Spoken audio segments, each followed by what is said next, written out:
Patriot എന്നൊക്കെ പറയുമ്പോണ്ടല്ലോ ആ ഒരു വലിപ്പം കിട്ടിയില്ലടാ. ആ വലിപ്പം പക്കയായിട്ട് കിട്ടിയിട്ടുണ്ട് കേട്ടോ സിനിമയിൽ. ഓവറോൾ തീപ്പൊരി പരിപാടിയാണ്. എല്ലാവരുടെയും ഫാൻസിന് ആഘോഷിക്കാനും ഓർത്തു വെക്കാനുള്ള സാധനങ്ങളുണ്ട്. അതായത് മമ്മൂക്കയും മോഹൻലാലും ഒരുമിച്ച് അഭിനയിക്കുന്ന വലിയൊരു സിനിമ, ആ വലിപ്പം അത് നമുക്ക് സിനിമ കഴിയുമ്പോൾ കിട്ടുന്നുണ്ട്. ആ രീതിയിൽ ഒരുക്കി വെക്കാൻ മഹേഷ് നാരായണന് പറ്റിയിട്ടുണ്ട്. This is A Mahesh Narayan movie. ഇതൊരു ഡയറക്ടർ മൂവിയാണ്.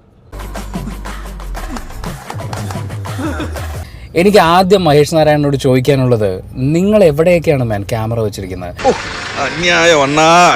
കാറിൽ പോകുന്ന സീക്വൻസ് ഉണ്ടല്ലോ, ആ കാറിൽ പോകുന്ന സീക്വൻസ് നിങ്ങൾ എവിടെ ക്യാമറ വെച്ചു നമുക്ക് ചോദിക്കാൻ തോന്നി. അങ്ങനെ അവർ ചെയ്തു വെച്ചിട്ടുണ്ട്. അതിന്റെ VFX സൈഡാണെങ്കിലും എല്ലാം ഗംഭീരമായിട്ടാണ് ഫീൽ ചെയ്തത്.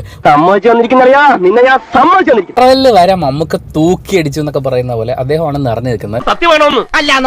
ഞാൻ എന്റെ കണ്ണുകൊണ്ട് കണ്ടതല്ലേ. ആരാണ് നായകൻ എന്നുള്ള ചോദ്യത്തിന് ഒരൊറ്റ ഉത്തരവുള്ളൂ, അത് മമ്മൂക്ക തന്നെയാണ്. എന്റെ മാഡം സാർ കലക്കി പൊളിച്ചിരിക്കുക. എന്തോ അടിപൊളി പടം, അടിപൊളി പൊളിച്ചടക്കിയിട്ടുണ്ട്. അടിപൊളി പടം, സൂപ്പർ. സെക്കൻഡ് ഹാഫ് മോഹൻലാൽ വന്നപ്പോ തൂക്കി. മോഹൻലാലിന്റെ പാട്ടൊക്കെ നല്ല അടിപൊളിയായിട്ടുണ്ട്. പുള്ളി വരുമ്പോഴാണ് കുറച്ചുകൂടെ ഒന്ന് ചാർജ് ആവണത്. പടം ശരിക്കും പറഞ്ഞാൽ പുള്ളി വരുമ്പോഴാണ് കുറച്ചുകൂടെ ചാർജ് ആവണത്.